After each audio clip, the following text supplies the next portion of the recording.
అధ్యాయం 11 సరికొత్త ప్రణాళిక ప్లానింగ్. తాతయ్య గ్రీన్ తన జీవితమంతా సామ్రాజ్య రాజధానిలోనే గడిపాడు. ఆయన చూడని వింతలు, విశేషాలుగాని, అనుభవించని అద్భుతాలుగాని లేవు. అందువల్ల అతను వెంటనే తేరుకున్నాడు. కాని టేబుల్పై ఉన్న వస్తువును చూడకుండా, తన కళ్లలో ఒక వింత వెలుగుతో ఆదిత్య చౌహే వంక చూస్తూ అడిగాడు, యువరాజా, అంటే మీకు మాయాశక్తి, మ్యాజిక్ వచ్చునా? ఆదిత్య తలాడించాడు. లేదు తాతయ్య, నేను మాయాశక్తిని ఉపయోగించలేను. శూన్య జలాన్ని తాగిన ఎవరైనా సరే జీవితంలో మ్యాజిక్ వాడలేరని మీకు తెలుసు కదా. ఇది కేవలం ఒక ప్రత్యేకమైన జన్మసిద్ధ శక్తి, అబిలిటీ మాత్రమే. దీనివల్ల ఎవరికీ ఎలాంటి హాని చేయలేము. కేవలం కొన్ని వస్తువులను నా వద్ద దాచిపెట్టుకోవడానికి, స్టోరేజ్ మాత్రమే ఇది ఉపయోగపడుతుంది. గ్రీన్ తలూపాడు. కాని అతని ముఖంలో స్వల్ప నిరాశ కనిపించింది.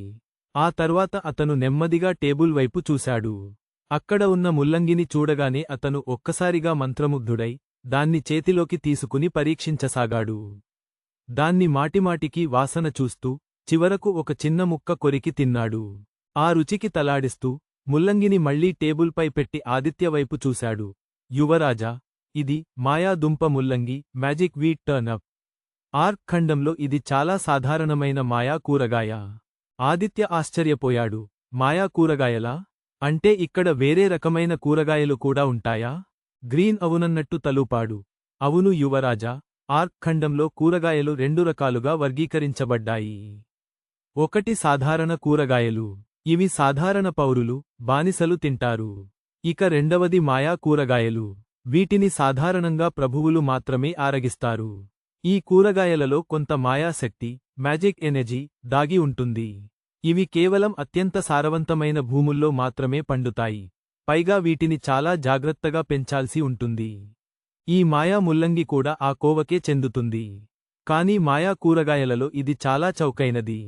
ప్రస్తుతం మార్కెట్లో దీని ధర ఒక కాటన్కు సుమారు అరకిలో, ఒక వెండి నాణెం, సిల్వర్ కాయిన్ పలుకుతుంది. ఆదిత్య మనసులోనే వేగంగా లెక్కలు వేయడం ప్రారంభించాడు. ప్రస్తుతానికి అతని మాయా కొట్టులో 80,000 కాటన్ల ముల్లంగి సిద్ధంగా ఉంది. ఒక కాటన్కు ఒక వెండి నాణెం చొప్పున అమ్మినా మొత్తం 80,000 వెండి నాణేలు వస్తాయి. వాటిని బంగారు నాణేలుగా, గోల్డ్ కాయిన్స్ మార్చితే 8,000 బంగారు నాణేలు అవుతాయి. ఇది మాయాక్షేత్రం లోపల ఉన్న సిస్టమ్ షాపులో అమ్మడం కంటే చాలా ఎక్కువ లాభం. ఎందుకంటే సిస్టమ్ షాపులో అమ్మితే కేవలం 500 బంగారు నాణేలు మాత్రమే వస్తాయి. అంటే ఒక కాటన్కు 6 రాగి నాణేల కంటే కొంచెం ఎక్కువ. ఈ ప్రపంచపు కొనుగోలు శక్తిని భూమితో పోల్చి చూస్తే ఈ ముల్లంగిని లోపల అమ్మితే ఒక కేజీకి కేవలం ₹60 వస్తుంది. అదే బయటి ప్రపంచంలో అమ్మితే కేవలం ఒక కేజీకి ₹10 కంటే ఎక్కువ వస్తుంది. అంటే దాదాపు 20 రెట్లు ఎక్కువ లాభం. ఎంతటి మూర్ఖుడైనా ఈ వ్యాపారాన్ని అస్సలు వదులుకోడు. ఈ సమయంలో గ్రీన్ ఆ ముల్లంగిని మళ్లీ చేతిలోకి తీసుకున్నాడు. కాని ఈ మాయా ముల్లంగి చాలా వింతగా ఉంది. ఈ ఖండంలో ఇంత పెద్ద సైజు ముల్లంగిని నేను ఎక్కడా చూడలేదు. పైగా దీని రుచి, ఘాటు సాధారణ మాయా ముల్లంగి కంటే 100 రెట్లు బలంగా ఉన్నాయి. యువరాజా, అసలు మీకు ఈ వస్తువు ఎక్కడ దొరికింది? ఆదిత్య ఆ ప్రశ్నకు సమాధానం చెప్పకుండా తన ఆలోచనలను కొనసాగిస్తూ అడిగాడు. సరే తాతయ్య, మన నీలికళ్ల కుందేళ్లు, బ్లూ ఐడ్ ర్యాబిట్స్ ఈ ముల్లంగి ఆకులను తింటాయా? మార్కెట్లో ముల్లంగిని అమ్మేటప్పుడు ఆకులతో కలిపి అమ్ముతామా లేక కేవలం దుంపలను మాత్రమేనా? గ్రీన్ తల ఊపాడు. మనం మార్కెట్లో అమ్మేటప్పుడు ఆకులను తీసేసి కేవలం దుంపలను మాత్రమే అమ్ముతాం. ఎందుకంటే ఈ ఆకుల రుచి మనుషులకు నచ్చదు. కాని ఇవి నీలికళ్ల కుందేళ్లకు అత్యంత ఇష్టమైన ఆహారం. కాని యువరాజా, మీరు ఇవన్నీ ఎందుకు అడుగుతున్నారు? ఆదిత్య కుర్చీలో నుండి లేచి సంతోషంతో గదిలో 2 రౌండ్లు వేస్తూ గట్టిగా నవ్వాడు. భగవంతుడు నన్ను వదిలిపెట్టలేదు. నన్ను అస్సలు వదిలిపెట్టలేదు. హాహా, చాలా అద్భుతం. ఈ ఆకులు గనుక ఉంటే నేను ఇక్కడ ఒక పెద్ద జంతువుల పెంపకం కేంద్రాన్ని, పాస్చర్ ప్రారంభించవచ్చు. ఆదిత్య ప్రవర్తన చూసి గ్రీన్కు ఒక్కసారిగా భయం వేసింది. యువరాజుకు ఏమైందో అర్థం కాక, ఎక్కడ పిచ్చి పట్టిందో అని కంగారుపడుతూ అన్నాడు. యువరాజా, యువరాజా, ఏమైంది? నాలాంటి ముసలివాడిని ఇలా భయపెట్టకండి. ఆదిత్య లోకంలోకి వచ్చి గ్రీన్ను చూసి నవ్వుతూ అన్నాడు. భయపడకండి తాతయ్య గ్రీన్, నేను కేవలం అమితమైన ఉత్సాహంతో అలా ప్రవర్తించాను. అవును తాతయ్యా, ఇంతకీ ఈ మాయా ముల్లంగిని మార్కెట్లో సులభంగా అమ్మవచ్చా? ఆదిత్య బాగున్నాడని చూసి గ్రీన్ ఊపిరి పీల్చుకున్నాడు. వెంటనే తలూపుతూ చెప్పాడు. చాలా సులభంగా అమ్మవచ్చు యువరాజా. ప్రస్తుతం ఖండంలో ఎలాంటి పెద్ద యుద్ధాలు లేవు. ప్రజల ఆదాయం కూడా బాగుంది. చాలామంది సాధారణ ప్రజలు కూడా పండగలకు, విశేషాలకు ఈ మాయా ముల్లంగిని కొని తింటారు. ఇది మాయా కూరగాయలలో కెల్లా అత్యంత చౌకైనది కాబట్టి దీనికి మార్కెట్లో ఎప్పుడూ భారీ డిమాండ్ ఉంటుంది. ఆదిత్య తలూపి, కుర్చీలో కూర్చుంటూ గ్రీన్ను కూడా కూర్చోమని సైగ చేశాడు. తాతయ్య గ్రీన్, ప్రస్తుతం నా వద్ద 80,000 కాటన్ల మాయా ముల్లంగి సిద్ధంగా ఉంది. దీన్ని మార్కెట్లో అమ్మడానికి ఏదైనా మార్గం ఆలోచించండి. కొంచెం తక్కువ ధరకు ఇచ్చినా పర్లేదు కాని, వీలైనంత త్వరగా ఇదంతా అమ్ముడైపోవాలి. ఆ వచ్చిన డబ్బుతో వెంటనే నీలికళ్ల కుందేళ్లను కొనండి. ఎంత ఎక్కువ వీలైతే అంత ఎక్కువ. మనం ఉన్న ఈ కొండల్లో పాతగుజ్జు మరుగుజ్జుల, డ్వోవన్, గనులు చాలా ఉన్నాయి. ఆ పాడుబడ్డ గనులన్నింటినీ మనం కుందేళ్ల పెంపకం కేంద్రాలుగా మార్చవచ్చు. దానివల్ల భవిష్యత్తులో మన వంశానికి ఒక స్థిరమైన ఆదాయ మార్గం ఏర్పడుతుంది. గ్రీన్ ఆశ్చర్యంతో నోరెళ్లబెట్టాడు. తీవ్రమైన ఉద్వేగంతో సీట్లోంచి లేచి నిలబడ్డాడు. యువరాజా, మీ వద్ద 80,000 కాటన్ల ముల్లంగి ఉందా? అసలు అంత ముల్లంగి మీ వద్దకు ఎలా వచ్చింది? ఆదిత్య తల అడ్డంగా తిప్పాడు. ప్రస్తుతానికి ఆ విషయాలన్నీ పక్కన పెట్టండి తాతయ్యా. నేను చెప్పిన పనిని ఎంత త్వరగా వీలైతే అంత త్వరగా పూర్తి చేయండి. పైగా మార్కెట్లో ఎవరైనా పెద్ద వ్యాపారిని కలిసి, ప్రతి 2 రోజులకు ఒకసారి మన వద్ద 80,000 కాటన్ల ముల్లంగి సిద్ధంగా ఉంటుందని, అతనికి ఎంత కావాలన్నా సరఫరా చేయగలమని చెప్పండి. గ్రీన్ నత్తిగా అడిగాడు. యువరాజా, మీరు నిజమే చెబుతున్నారా? మీ వద్ద నిజంగానే అంత ముల్లంగి ఉందా? అసలు ఎక్కడి నుండి వస్తోంది ఇదంతా? ఆదిత్య చిరునవ్వు నవ్వి, మీరు ఆందోళన చెందకండి.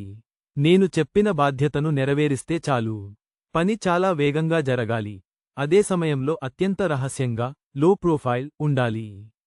మనం ఈ వస్తువులను అమ్ముతున్నట్లు శత్రువులకు ఎట్టి పరిస్థితుల్లోనూ తెలియకూడదు. మీరు ఈ పనిని చేయగలరా? గ్రీన్ తనను తాను నిగ్రహించుకున్నాడు. ఆదిత్యకు ఈ ముల్లంగి ఎక్కడి నుండి వస్తుందో తెలియకపోయినా, అది ఖచ్చితంగా అతనికి లభించిన ఆ వింత శక్తికి సంబంధించినదే అయి ఉంటుందని గ్రహించాడు. వెంటనే అన్నాడు, నిశ్చింతగా ఉండండి యువరాజా. ఈ ముసలివాడు ఆ మాత్రం పనిని సులభంగా చేయగలడు. నేను ఇప్పుడే దీనికి సంబంధించిన ఏర్పాట్లు చేస్తాను. ఆదిత్య తలూపుతూ, బయటకు వెళ్తున్న గ్రీన్ను పిలిచి ఇలా అన్నాడు. తాతయ్య గ్రీన్, ఆ బానిసలను బయట ఉన్న సరుకుల గురించి పట్టించుకోవద్దని చెప్పండి. వాటిని నేనే చూసుకుంటాను. వారిని వెంటనే ఆ కొండల్లో ఉన్న పాత గనులను శుభ్రం చేయమని ఆదేశించండి. మనం ఎంత త్వరగా గనులను సిద్ధం చేస్తే, అంత త్వరగా కుందేళ్ల పెంపకాన్ని ప్రారంభించవచ్చు. గ్రీన్ కళ్లలో ఒక కొత్త స్పార్క్ కనిపించింది. ఆదిత్య శక్తులపై అతనికి ఇప్పుడు మరింత నమ్మకం కుదిరింది. యువరాజు తన శక్తికి ఎలాంటి దాడి చేసే సామర్థ్యం లేదని చెప్పినప్పటికీ, ఇన్ని వస్తువులను దాచుకోవడం, పైగా ఇంత భారీ మొత్తంలో మాయా ముల్లంగిని అందించడం అంటే అది సామాన్యమైన విషయానికి కాదు. గ్రీన్ వెంటనే తలాడించాడు. తప్పకుండా యువరాజా, నేను ఇప్పుడే ఆ ఏర్పాట్లు చేస్తాను. బండు, గుండు, బ్లాక్ హెడ్, రాక్ హెడ్, మీరు ఇప్పటి నుండి యువరాజును నీడలా కనిపెట్టుకుని ఉండాలి. ఆయన రక్షణ బాధ్యత మీదే. నేను కొన్ని రోజులు కోట వెలుపలికి వెళ్తున్నాను. మెరీన్, మేఘన, మీరు కోటలోని బానిసలను కనిపెట్టుకుని ఉండండి. వారు వీలైనంత త్వరగా యువరాజు ఆదేశాలను పాటించేలా చూడండి. అర్థమైందా? ఆ క్షణంలో గ్రీన్ ఒక గొప్ప వంశానికి చెందిన సర్వాధికారి, గ్రేట్ బట్లర్ యొక్క గాంభీర్యాన్ని, చాకచక్యాన్ని ప్రదర్శించాడు. అత్యంత తక్కువ సమయంలోనే అన్ని ముఖ్యమైన పనులను చక్కదిద్దాడు. మొదట ఆదిత్య రక్షణకు ఏర్పాట్లు చేశాడు. రెండవది కోటలోని ప్రధాన పనిని ప్రారంభించాడు. మూడవది ముల్లంగిని అమ్మడానికి బయటకు వెళ్తున్నాడు. పైగా ఈ మూడవ పనిని ఎవరికీ అప్పగించకుండా తనే స్వయంగా చూసుకోవాలని నిర్ణయించుకున్నాడు. మెరీన్, మేఘనలు ఆ మాటలను నిశ్శబ్దంగా విన్నారు. ఆదిత్య వెనుక ఇంతటి రహస్యం దాగి ఉంటుందని వారు కలైనా ఊహించలేదు. గ్రీన్ పిలవడంతో వారు లోకంలోకి వచ్చి సరేనన్నారు. గ్రీన్ వెంటనే వేగంగా కోట వెలుపలికి నడిచాడు. ఆదిత్య వెళ్తున్న గ్రీన్ వంక చూసి తలాడించాడు. గ్రీన్కు వ్యాపారం తెలియక కాదు. తాము ఈ నల్లటి బంజరు భూమికి రాకముందే ఉన్న డబ్బునంతా వస్తువులుగా మార్చడానికి కారణం. కేవలం పాత ఆదిత్యవర్మ చేతిలో డబ్బులు ఉంటే మళ్లీ అల్లరి చిల్లరి పనులు చేస్తాడని, ఇక్కడ ప్రశాంతంగా ఉంటాడని మాత్రమే అని అతను గ్రహించాడు. కాని ఇకపై గ్రీన్ అంతలా కంగారుపడాల్సిన అవసరం లేదు. కోటలోని ప్రశాంత వాతావరణం. గ్రీన్ వెళ్ళిపోయాక మెరీన్ ఆదిత్య వైపు తిరిగి, యువరాజా, మీకు ఆకలిగా ఉందా? ఉదయం నుండి మీరు ఏమీ తినలేదు. నేను ఇప్పుడే మీకోసం వంటగదిలోకి వెళ్లి అల్పాహారం సిద్ధం చేస్తాను అంటూ వంటగది వైపు నడిచింది. ఆదిత్య ఆపి, నాయనమ్మ మెరీన్, పర్లేదు, నేను ఇందాకే ఒక పెద్ద ముల్లంగిలో సగం తిన్నాను. నా కడుపు ఇంకా నిండుగానే ఉంది, నేనేమీ తినలేను అన్నాడు. కాని మెరీన్ వినలేదు. తల అడ్డంగా తిప్పుతూ, అదేలా కుదురుతుంది? కేవలం ఒక పచ్చి ముల్లంగి ముక్క తింటే కడుపు ఎలా నిండుతుంది? యువరాజా, మీరు కాసేపు ఇక్కడే కూర్చోండి. నేను ఇప్పుడే వేడివేడిగా వంట చేసి తెస్తాను. చాలా త్వరగా అయిపోతుంది. ఆమెను ఆపడం తనవల్ల కాదని గ్రహించిన ఆదిత్య వెంటనే అన్నాడు, సరే నాయనమ్మ, అయితే ఈ మిగిలిన సగం ముల్లంగిని కూడా తీసుకెళ్లి కూరలో వేసి వండండి. మెరీన్ సరేనంటూ ఆ ముల్లంగి ముక్కను తీసుకుని వంటగదిలోకి వెళ్ళింది. మేఘన మాత్రం ఆదిత్య పక్కనే నిలబడగా, బండు మరియు గుండు అతని వెనుక కుడి, ఎడమలా రక్షకులుగా నిలబడ్డారు. ఆదిత్య వారందరి వంక చూసి మనసులోనే నవ్వుకున్నాడు. ప్రస్తుతానికి బండు, గుండు తన మాట వినరని అతనికి తెలుసు. వారిద్దరి బుర్రలు చాలా మొండివి. ప్రస్తుతానికి వారు కేవలం గ్రీన్ ఆదేశాలను మాత్రమే పాటిస్తారు. అందువల్ల వారితో మాట్లాడటం వృధా అని భావించి మేఘన వైపు తిరిగాడు. మేఘన, నాకు కాస్త కేజా ఒక రకమైన పానీయం తీసుకురావా? కొంచెం దాహంగా ఉంది. మేఘన సరేనంటూ వంటగది వైపు నడిచింది. కాని వెళ్లేటప్పుడు ఆదిత్య వెనుక నుండి అతన్ని దొంగచూపు చూస్తూ చాలా వేగంగా వెళ్ళిపోయింది. ఆదిత్య అక్కడ ఒంటరిగా కూర్చుని బోర్ ఫీలవ్వసాగాడు. ప్రస్తుతానికి కోటలో మాట్లాడటానికి చాలా తక్కువ మంది ఉన్నారు. కేవలం గ్రీన్ మరియు అతని కుటుంబం మాత్రమే. ఆ బానిసల దగ్గరకు వెళ్లి మాట్లాడదామంటే వారు ఎక్కడ భయపడి చస్తారో అని ఆదిత్య వెళ్లలేదు. అందువల్ల అతను ఒక్కడే కూర్చోవాల్సి వచ్చింది. మొదట బండు, గుండులతో మాట్లాడదాం అనుకున్నాడు కాని వారిద్దరూ కేవలం రాతి బొమ్మల్లా నిలబడతారు తప్ప మాట్లాడటం చేతకాదు. దాంతో అతను అలాగే ఉండిపోయాడు. కాసేపటికి మేఘన ఒక పాత్రలో కేజా పానీయాన్ని తెచ్చి ఆదిత్యకు ఒక కప్పులో అందించింది. ఆ తర్వాత ఆమె మళ్ళీ ఏమీ మాట్లాడకుండా అతని వెనుక వెళ్లి నిశ్శబ్దంగా నిలబడింది. ఇది ఆదిత్యకు మరింత ఇబ్బందిగా అనిపించింది. కాని ఆమెతో ఏం మాట్లాడాలో అతనికి అర్థం కాలేదు. ఎందుకంటే పాత ఆదిత్యవర్మ గతంలో మేఘన పట్ల ప్రవర్తించిన అల్లరి పనుల వల్ల ఆమెను నేరుగా ఫేస్ చేయడం అతనికి చాలా సిగ్గుగా అనిపించింది. నాయనమ్మ మెరీన్ అన్నట్టుగానే చాలా వేగంగా వంట పూర్తి చేసింది. కొద్దిసేపట్లోనే ఆదిత్య టేబుల్ ముందు అల్పాహారం సిద్ధమైంది. ఇది భూమి మీదున్న వెస్ట్రన్ స్టైల్ బ్రేక్ఫాస్ట్లా ఉంది. అందులో రొట్టెలు, బ్రెడ్, మాంసం సూప్, మీట్ గ్రూవల్ మరియు కొన్ని కోడిగుడ్డు పొరటు, ఫ్రైడ్ ఎగ్స్ ఉన్నాయి. ఈ గుడ్లు భూమి మీదున్న కోడిగుడ్లు కావు. ఆర్క్ ఖండంలో లభించే లెవెల్ 1 మాయా కోళ్ల గుడ్లు. ఆదిత్య మెరీన్ వైపు చూస్తూ, నాయనమ్మ మెరీన్, మీరంతా కూడా ఇక్కడే కూర్చుని తినండి. తిన్నాక మనకు కోటలో చాలా పనులు ఉన్నాయి. నాకోసం ఇలా నిలబడాల్సిన అవసరం లేదు అన్నాడు. మెరీన్ ఈసారి అభ్యంతరం చెప్పకుండా తలూపింది. ఎందుకంటే తిన్న తర్వాత వారు చేయాల్సిన పనులు చాలా ఉన్నాయని ఆమెకు తెలుసు. దాంతో మెరీన్ మరియు మేఘన మళ్లీ వంటగదిలోకి వెళ్లి మిగతా వారికి, అలాగే బండు, గుండులకు కూడా అల్పాహారాన్ని సిద్ధం చేసి తెచ్చారు. అల్పాహారం ముగిశాక ఆదిత్య తన గదిలోకి వెళ్లకుండా కోట మొదటి అంతస్తులో ఉన్న సభాభవనంలో డ్రాయింగ్ రూమ్ కూర్చుని ప్రశాంతంగా కేజా తాగుతూ ఆలోచించసాగాడు. బయట పనులన్నీ సజావుగా సాగాక గ్రీన్ ఖచ్చితంగా వచ్చి తనకు సమాచారం అందిస్తాడని అతనికి తెలుసు. అందుకే అతను ఎలాంటి ఆందోళన లేకుండా ప్రశాంతంగా నిరీక్షించసాగాడు. గ్రీన్ ముల్లంగిని ఎక్కడ అమ్మాడు? కుందేళ్ల పెంపకం ఎలా మొదలైంది? అధ్యాయం 12 తల ఊపడం కాదు, తిప్పడం. హెడ్ షేక్. ఆదిత్య, చౌ హే. అక్కడ కూర్చుని ఎక్కువ సమయం కాలేదు. అప్పుడే తాతయ్య గ్రీన్ లోపలికి నడిచి వచ్చాడు. అతను యువరాజుకు వంగి నమస్కరిస్తూ, యువరాజా, నేను కోటలోని అంతర్గత విషయాలన్నింటినీ చక్కదిద్దాను. నేను ఇక నగరానికి బయలుదేరుతాను అన్నాడు. ఆదిత్య శాంతంగా తలూపాడు. తొందరేమీ లేదు తాతయ్య, ప్రశాంతంగా వెళ్ళండి. నా వద్ద ఆ వస్తువులు, ముల్లంగి నిల్వలు చాలా సురక్షితంగా ఉన్నాయి. వాటికి ఏమీ కాదు. 10 ఏళ్లపాటు భద్రపరిచినా అవి పాడవవు. అయితే మీరు నగరానికి వెళ్ళాక ఒక పెద్ద హోల్సేల్ వ్యాపారిని వెతికి పట్టుకోండి. అతనితో దీర్ఘకాలిక ఒప్పందం, లాంగ్ టర్మ్ కాంట్రాక్ట్ కుదుర్చుకోండి. అలాగే మనం భవిష్యత్తులో భారీ ఎత్తున నీలికళ్ల కుందేళ్లను పెంచబోతున్నాం. ఆ వ్యాపారం కూడా అతని ద్వారానే జరగాలని గుర్తుంచుకోండి. నా అంచనా ప్రకారం మనం ఒక్కసారిగా అంత భారీ మొత్తంలో మాయా ముల్లంగిని మార్కెట్లోకి వదిలితే దాని ధర ఒక్కసారిగా పడిపోయే అవకాశం ఉంది. దానికి మనం ముందే సిద్ధంగా ఉండాలి. గ్రీన్ ఆలోచనలో పడి తలూపాడు. ఆదిత్య అతనికి పక్కనే ఉన్న కుర్చీని చూపిస్తూ కూర్చోమని సైగ చేశాడు. తాతయ్య గ్రీన్, ముందు కూర్చోండి. మీరు అలా నా ముందు నిలబడి ఉంటే నాకు అస్సలు బాగుండదు. కూర్చోండి, నేను మీతో ఇంకా చాలా విషయాలు మాట్లాడాలి. బండు, వంటగదిలోకి వెళ్లి తాతయ్య గ్రీన్కు అల్పాహారం తీసుకురా, ఈరోజు ఆయన ఇక్కడే తింటారు. బండు ఒక్కసారి గ్రీన్ వంక చూశాడు. గ్రీన్ తలూపడంతో అతను వంటగది వైపు నడిచాడు. గ్రీన్ కుర్చీలో ఆసీనుడయ్యాడు. ఆదిత్య ఈ విషయంలో ఎలాంటి అభ్యంతరం చెప్పలేదు. పాత ఆదిత్యవర్మ అల్లరి చిల్లరి ప్రవర్తన ఎలా ఉండేదో అతనికి బాగా తెలుసు. ఒకవేళ గతంలో గ్రీన్ గనుక అతనికి అండగా నిలబడకపోయి ఉంటే పాత ఆదిత్య ఎప్పుడో శత్రువుల చేతిలో చనిపోయేవాడు. అందువల్ల కోటలో గ్రీన్కు ఉన్న గౌరవాన్ని చూసి ఆదిత్య ఏమాత్రం ఈర్ష్య పడలేదు. గ్రీన్ కూర్చున్నాక ఆదిత్య తన మాటలను కొనసాగించాడు. తాతయ్య గ్రీన్, మన ప్రస్తుత ఆర్థిక, రాజకీయ పరిస్థితులు నాకు బాగా తెలుసు. అందువల్ల నేను చెప్పే ఒకే ఒక్క సూత్రాన్ని బాగా గుర్తుపెట్టుకోండి. అత్యంత రహస్యంగా, లో ప్రొఫైల్ ఉండాలి. మనం ఇప్పుడు ఎలాంటి శక్తులూ లేని బంజరు భూమిలో ఉన్నాం. సామ్రాజ్యంలోని ఆ పెద్ద పెద్ద ప్రభువులకు గనుక మనపై ఏమాత్రం అనుమానం వచ్చినా మన కథ ముగిసిపోతుంది.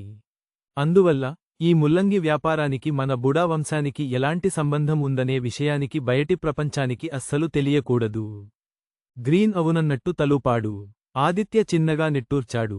ఆ పెద్ద ప్రభువులు నా బుడా వంశాన్ని ప్రాణాలతో ఎందుకు వదిలేశారో, కేవలం ఈ బంజరు భూమికి ఎందుకు పంపించారో నాకు తెలియదు. కాని ఒక విషయానికి మాత్రం నిజం. మన వద్ద ఉన్న ఏదో ఒక శక్తిని చూసి వారు ఖచ్చితంగా భయపడుతున్నారు. మనల్ని పూర్తిగా నాశనం చేయాలంటే వారు భారీ మూల్యాన్ని చెల్లించుకోవాల్సి వస్తుంది. ఒకవేళ మనం మళ్లీ తల ఎత్తుతున్నామని, బుడా వంశం పునరుజ్జీవనం పొందుతోందని వారికి తెలిస్తే వారు ఎంత ఖర్చైనా సరే, ఎలాంటి శక్తినైనా ఉపయోగించి మనల్ని పూర్తిగా తుడిచేస్తారు. అందుకే మనం ఇప్పుడు చాలా జాగ్రత్తగా అణగిమణగి ఉండాలి. ఇలా ఉండటం పిరికితనంలా అనిపించవచ్చు. కాని మన వంశం మళ్లీ వైభవాన్ని చూసే రోజు వచ్చేవరకు మనం ఈ ఓర్పును ప్రదర్శించక తప్పదు. గ్రీన్ కళ్ళు ఒక్కసారిగా చెమ్మగిల్లాయి. అతను సీట్లోంచి లేచి ఆదిత్యకు వంగి నమస్కరిస్తూ ఎమోషనల్గా అన్నాడు. నిశ్చింతగా ఉండండి యువరాజా, నేను ఈ బాధ్యతను అత్యంత పకడ్బందీగా పూర్తి చేస్తాను. ఆదిత్య నవ్వుతూ, అలా బాధపడకండి తాతయ్య, ముందు కూర్చోండి. గుర్తుంచుకోండి, ఈ మాయా ముల్లంగి అనేది మన మొదటి అడుగు మాత్రమే. రాబోయే రోజుల్లో నేను ఈ బయట ఉన్న నల్లటి చవీటి మట్టిని పంటలు పండే సారవంతమైన భూమిగా మార్చవచ్చో లేదో పరీక్షించబోతున్నాను. అది గనుక సఫలమైతే మనకు తిరుగుండదు. కానీ మనకు భవిష్యత్తులో చాలామంది మనుషులు కావాలి. అందువల్ల నగరంలో మీకు వీలైన అన్ని మార్గాల ద్వారా మరికొంతమంది బానిసలను కొనుగోలు చేయండి. వారు ఏ జాతికి చెందినవారైనా పర్లేదు. చేతిలో పనితనం ఉండి, ఏదో ఒక నైపుణ్యం, స్కిల్స్ ఉన్నవారైతే చాలు, అందరినీ కొనేయండి. ఎలాగూ ఈ మారుమూల ప్రాంతానికి మనల్ని చూడటానికి ఎవరూ రారు, కానీ మన జాగ్రత్తలో మనం ఉండాలి. గ్రీన్ ఆశ్చర్యంతో ఆదిత్య వంక చూస్తూ ఉండిపోయాడు. యువరాజు ఇంతగా మారిపోయాడా? పాత యువరాజు అయితే ఇలాంటి అద్భుతమైన ప్రణాళికలు ఆలోచించడం అసాధ్యం. ఈ మార్పు బుడా వంశానికి ఒక కొత్త తెల్లవారుజాములాంటిది. ఈలోగా బండు గ్రీన్కు అల్పాహారం తెచ్చి టేబుల్పై పెట్టాడు. గ్రీన్ ప్లేట్లోని ఆహారాన్ని చూసి ఆదిత్య మనసులోనే తల ఊపాడు. అంటే నచ్చలేదు. అతను గ్రీన్తో అన్నాడు, తాతయ్య గ్రీన్, ఈ ముల్లంగి పంట అమ్ముడయ్యాక మొదటి ప్రాధాన్యతగా నీలికళ్ల కుందేళ్లను, రెండవది పొడుగుతోక కోళ్లను, లాంగ్ టేల్డ్ చికన్స్, మూడవది పొలుసులు లేని చేపలను, స్కిల్లెస్ ఫిష్ కొనండి. మన కోట చుట్టూ ఉన్న అగడ్డ, మోట్ ప్రస్తుతం ఖాళీగా ఉంది. అందులో పారే నీరు ఉంది కాబట్టి చేపల పెంపకానికి అది చాలా అనుకూలం. మొదట్లో మనం లాభాల గురించి ఆలోచించాల్సిన అవసరం లేదు. ముందు మన కోటలో ఉన్నవారి జీవన ప్రమాణాలను, ఆహార అలవాట్లను మెరుగుపరుచుకోవాలి. ఇక మీరు నగరానికి వెళ్ళాక వ్యాపారులు ఎంత ముల్లంగి అడిగినా సరే, లేదు అనకుండా సరఫరా చేయడానికి సిద్ధంగా ఉండండి. కానీ మనం ఒక్కసారిగా మార్కెట్లోకి రావడం వల్ల చాలామంది కళ్ళు మనపై పడతాయి. వారు మన గురించిన ఆరా తీయడానికి ప్రయత్నిస్తారు. అందువల్ల ఎలాంటి పరిస్థితుల్లోనూ ఆ మూలాలు మన కోట వరకు రాకూడదు. అలాగే నగరంలో కొన్ని పుస్తకాలను కొనండి. ముఖ్యంగా ఈ ఖండంలో ఉన్న వివిధ రకాల వృక్షజాలం, ఫ్లోరా మరియు జంతుజాలం, ఫౌనా గురించిన సమాచారం ఉన్న పుస్తకాలు మనకు చాలా అవసరం. ప్రస్తుతానికి నా బుర్రలో ఉన్న ఆలోచనలు ఇవే. మిగతా విషయాలను మీ అనుభవంతో మీరే చక్కబెట్టండి. ఓ, మర్చిపోయాను. మన కోట రక్షణ వ్యవస్థ ప్రస్తుతం చాలా బలహీనంగా ఉంది. మీకు వీలైతే పోరాట పటిమ, ఫైటింగ్ స్ట్రెంగ్త్ ఉన్న బానిసలను కూడా కొనుగోలు చేయడానికి ప్రయత్నించండి. కానీ ఇవన్నీ నిదానంగా చేద్దాం. ప్రస్తుతానికి మన మొదటి లక్ష్యం మన బతుకును మెరుగుపరుచుకోవడం. గ్రీన్ తింటూనే ఆదిత్య చెప్పిన ప్రతి ఒక్క మాటను తన మైండ్లో జాగ్రత్తగా నోట్ చేసుకున్నాడు. ఈ పనులలో ఏది ముందు చేయాలో, ఏది వెనక చేయాలో అతనికి బాగా తెలుసు. కొద్దిసేపటికి గ్రీన్ తినడం పూర్తి చేసి, ఆ ప్లేట్ను వంటగదిలో పెట్టమని బండుకు ఇచ్చాడు. అతను లేచి నిలబడి ఆదిత్యకు నమస్కరించాడు. యువరాజా, నేను ఇక బయలుదేరుతాను. నేను కొన్ని రోజులపాటు కోటలో ఉండను కాబట్టి ఏ అవసరమున్నా నాయనమ్మ మెరీన్తో చెప్పండి. యువరాజా, దయచేసి మీ ఆరోగ్యాన్ని జాగ్రత్తగా చూసుకోండి. మీరు ఈ బుడా వంశానికి ఆఖరి ఆశకిరణం. మీకు గనుక ఏదైనా జరిగితే నేను పరలోకంలో ఉన్న మన పాత ప్రభువుకు ముఖం చూపించలేను. ఆదిత్య చిన్నగా నవ్వి, ఆందోళన పడకండి తాతయ్య, నాకేం కాదు. నేనేం చేయాలో నాకు బాగా తెలుసు. గతంలోలాగా నేను మూర్ఖంగా ప్రవర్తించను. మీరు త్వరగా వెళ్ళి మీ పని పూర్తి చేసుకుని రండి. ఓ, ఒక్క నిమిషం. ఇంత భారీ మొత్తంలో ముల్లంగిని రవాణా చేయడం పెద్ద సమస్య కదా. మీరు నగరంలో వ్యాపార ఒప్పందాలన్నీ పూర్తి చేశాక నేనే స్వయంగా నా శక్తులతో ఆ ముల్లంగి నిల్వలను అక్కడికి చేరిస్తే ఎవరికీ అనుమానం రాదు కదా, ఏమంటారు? అని అడిగాడు. గ్రీన్ కాసేపు ఆలోచించి, నేను అక్కడ అన్ని ఏర్పాట్లు పూర్తి చేశాక దీని గురించి ఆలోచిద్దాం యువరాజా. మీరు దేనికీ కంగారుపడకండి, అంతా నేను చూసుకుంటాను అన్నాడు. ఆదిత్య తలూపి, వెళ్తున్న గ్రీన్ను చూసి అకస్మాత్తుగా అతనికి ఎదురుగా వంగి నమస్కరించాడు. తాతయ్య గ్రీన్, బుడా వంశం తరపున మీకు నా కృతజ్ఞతలు. ఈ రోజు నుండి మీరు కేవలం ఒక సేవకుడు కాదు, నా కుటుంబ సభ్యుడు. గ్రీన్ కళ్ళు ఆనంద బాష్పాలతో నిండిపోయాయి. యువరాజు ఇచ్చిన ఆ గౌరవాన్ని మనస్ఫూర్తిగా స్వీకరిస్తూ, అతను ఆకాశం వైపు చూస్తూ గట్టిగా నవ్వాడు. ప్రభువా! మహారాజా! చూశారా, మన యువరాజు పెద్దవాడయ్యాడు. ఆయనకు లోకజ్ఞానం వచ్చింది. మన బుడా వంశానికి కొత్త ఆశ చిగురించింది. నా ఈ ముసలి ఎముకలను పణంగా పెట్టైనా సరే, నేను ఈ వంశాన్ని మళ్లీ పూర్వ వైభవానికి తీసుకువస్తాను అని ప్రతిజ్ఞ చేస్తూ ఆదిత్యకు తిరిగి నమస్కరించి వేగంగా కోట వెలుపలికి నడిచాడు. ఆ క్షణంలో గ్రీన్ ముఖంలో ఒక సేవకుడి లౌక్యం లేదు. ఒక లెవెల్ 8 మహాయోధుడి వీరత్వం, గంభీరత్వం ఉట్టిపడుతున్నాయి. మొండి రక్షకులు మరియు మాయాక్షేత్రం సమస్య. ఆదిత్య వెళ్తున్న గ్రీన్ వంక చూసి చిన్నగా నవ్వుకుంటూ తన గదివైపు నడిచాడు. తనలో వచ్చిన ఈ మార్పులను మిగతావారు అలవాటు చేసుకోవడానికి కాస్త సమయం పడుతుందని అతనికి తెలుసు. ప్రస్తుతానికి తను చాలా విషయాలను బయటపెట్టేశాడు కాబట్టి ఇకపై కాస్త నార్మల్గా ఉండాలి. ఎలాగూ కోటలోని ప్రధాన బాధ్యతలను గ్రీన్ చూసుకుంటున్నాడు. మిగతా పనులను మెరీన్, మేఘనలు చూసుకుంటారు. తన ప్రమేయం పెద్దగా అవసరం లేదు. కాబట్టి ప్రశాంతంగా గదిలోకి వెళ్ళి ఆ మాయాక్షేత్రం, స్పెషల్ ఫామ్ లోపల ఏం జరుగుతుందో చూసుకోవచ్చు. కాని ఆ బండు, గుండు, బ్లాక్హెడ్, రాక్హెడ్ అనే ఇద్దరు మొండి ఘటాలు మాత్రం అతని వెనుక ఒక జంట దయ్యాల్లా ఫాలో అవ్వడం ప్రారంభించారు. ఆదిత్య ఎక్కడికి వెళ్తే అక్కడికి, ఏం చేస్తే అది.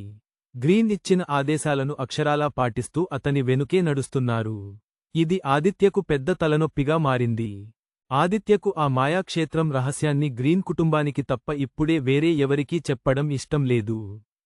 కాని ఈ ఇద్దరు మొండివాళ్లకు ఆ విషయానికి ఎలా అర్థమయ్యేలా చెప్పాలో అతనికి పాలుపోలేదు. గదిలోకి ప్రవేశించాక ఆదిత్య వెనక్కి తిరిగి వారితో అన్నాడు. బండు, గుండు, మీరిద్దరూ మీ గదుల్లోకి వెళ్లి విశ్రాంతి తీసుకోండి. నేను కాసేపు పడుకుంటాను. ఎలాగూ కోటలో ఎలాంటి ప్రమాదం లేదు కదా, మీరు కంగారుపడాల్సిన పని లేదు. ఆ మాట వినగానే ఇద్దరూ ఒకేసారి తమ తలలను అడ్డంగా ఊపారు. అంటే వెళ్ళం అని అర్థం. కాని నోటి నుండి ఒక్క ముక్క కూడా మాట్లాడలేదు. ఆదిత్యకు కాస్త విసుగొచ్చింది. నేను పడుకుంటాను అని చెబుతున్నాను కదా, మీరిద్దరూ వెళ్ళి నాయనమ్మ మెరీన్కు వంటలో సహాయం చేయండి. మళ్లీ తల అడ్డంగా ఊపారు. నేను పడుకునేటప్పుడు మీరు నా మంచం పక్కనే నిలబడతారా ఏంటి? వెళ్ళి తలుపు బయట నిలబడండి. మళ్ళీ తల అడ్డంగా ఊపారు. నేను ఈ కోట యువరాజును, నా ఆదేశం. మీరిద్దరూ ఇక్కడి నుండి బయటకు నడవండి. మళ్ళీ తల అడ్డంగా ఊపారు. ఆదిత్యకు పిచ్చెక్కిపోయింది. అన్నల్లారా, దండం పెడతానురా మీకు. కాస్త పుణ్యం కట్టుకుని నన్ను ఒంటరిగా వదిలేసి బయటకు వెళ్ళండి ప్లీజ్. వారు అస్సలు కదలలేదు సరేకదా. విగ్రహాల్లా నిలబడిపోయారు. ఆదిత్యకు ఇక వేరే దారి లేకపోయింది. వారి మొండితనాన్ని చూసి నిట్టూరుస్తూ ఇలా అన్నాడు. బండు, గుండు, మీరిద్దరూ చిన్నప్పటి నుండి మా నాన్నగారి వద్ద పెరిగారని, బుడా వంశానికి అత్యంత నమ్మకమైన వారని నాకు తెలుసు. కాని నేను ఇప్పుడు వెళ్ళబోయే ప్రదేశం మన వంశ భవిష్యత్తుకు సంబంధించినది.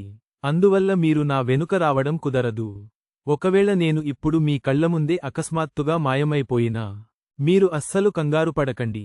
బయట ఎవరికీ చెప్పి అరవకండి, సరేనా? ఆదిత్య ఆ మాట అనడమే ఆలస్యం.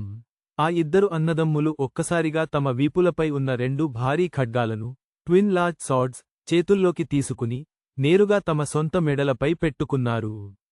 వారి ముఖ కవళికలు చూస్తే, నువ్వు గనుక మమ్మల్ని నీ వెనుక తీసుకువెళ్ళకపోతే ఇప్పుడే ఇక్కడే గొంతు కోసుకుని చచ్చిపోతాం అన్నట్టుగా ఉన్నాయి.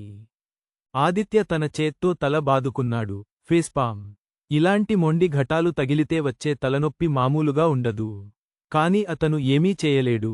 ఒకవేళ తను గనుక మాయాక్షేత్రంలోకి వెళ్తే వీరు ఖచ్చితంగా ఇక్కడే ఆత్మహత్య చేసుకుంటారు.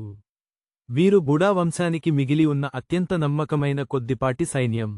వీరిని ఎలా చావనిస్తాడు?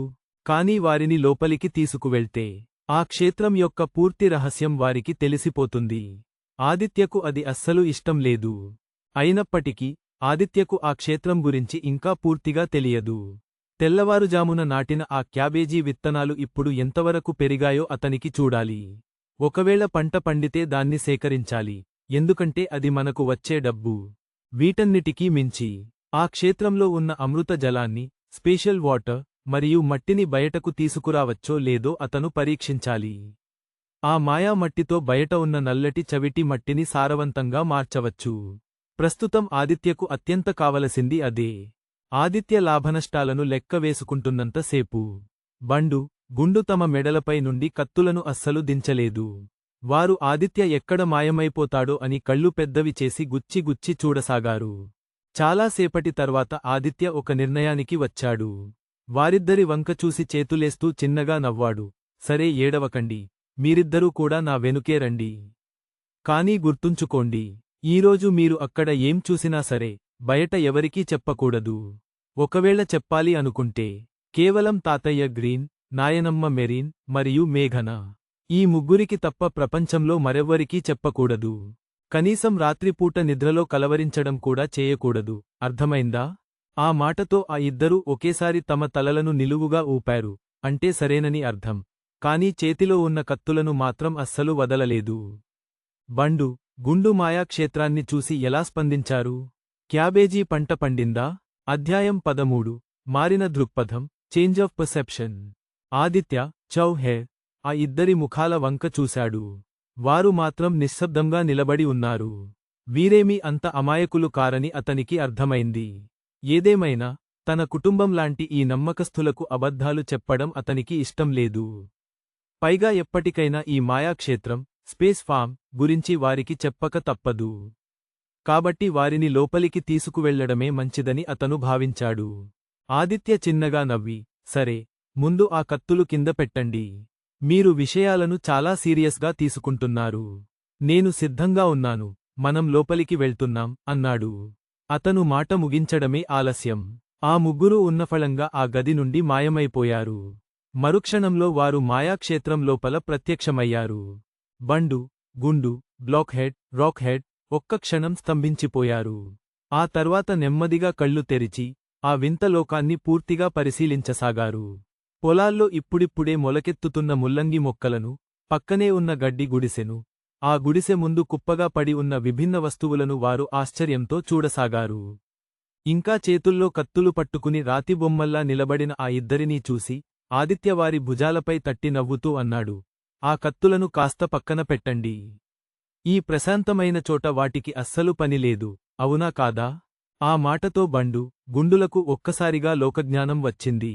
ఇద్దరూ అపస్మారకంగానే తమ కత్తులను చివరకు కిందకు దించారు. వారు ఆదిత్య మాటను అస్సలు జవదాటలేకపోయారు.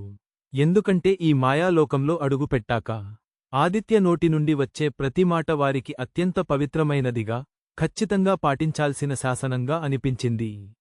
వారిలో వచ్చిన ఈ మార్పును ఆదిత్య కూడా గమనించాడు.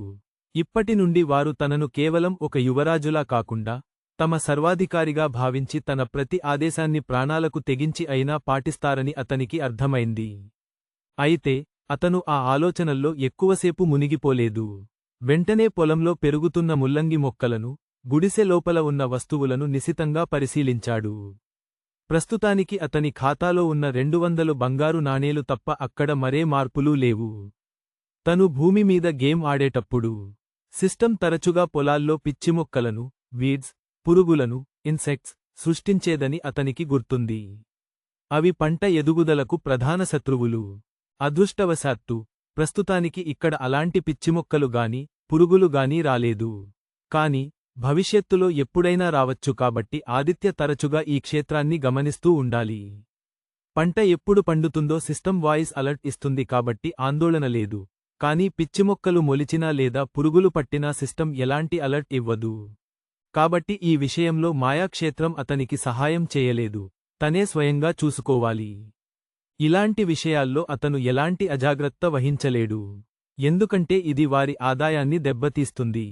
వారు ఈ బంజరు భూమిలో బతికి బట్టకట్టాలి అంటే వారికి చాలా డబ్బు కావాలి. ఇంకా చాలా ఎక్కువ డబ్బు కావాలి. కాబట్టి ఎలాంటి చిన్న తప్పుకు ఇక్కడ తావులేదు. బండు, గుండు మునుపటిలాగే ఆదిత్య వెనుకే నడుస్తున్నారు. కాని ఈసారి వారి చూపుల్లో, ప్రవర్తనలో స్పష్టమైన మార్పు వచ్చింది. ఇంతకుముందు ఆ ఇద్దరూ కేవలం గ్రీన్ ఆదేశాలను మాత్రమే అత్యున్నతంగా భావించేవారు. కాని ఈ మాయాలోకంలోకి వచ్చాక వారి మనసుల్లో ఆదిత్య స్థానం గ్రీన్ కంటే ఎంతో ఎత్తుకు ఎదిగిపోయింది. ఇకపై వారు ఆదిత్య ఇచ్చే ఆదేశాలకే ప్రథమ ప్రాధాన్యత ఇస్తారు. అసలు ఈ మాయాక్షేత్రం అనేది ఎలాంటి స్పేస్ మ్యాజిక్కో ఆదిత్యకు ఇప్పటికీ పూర్తిగా తెలియదు.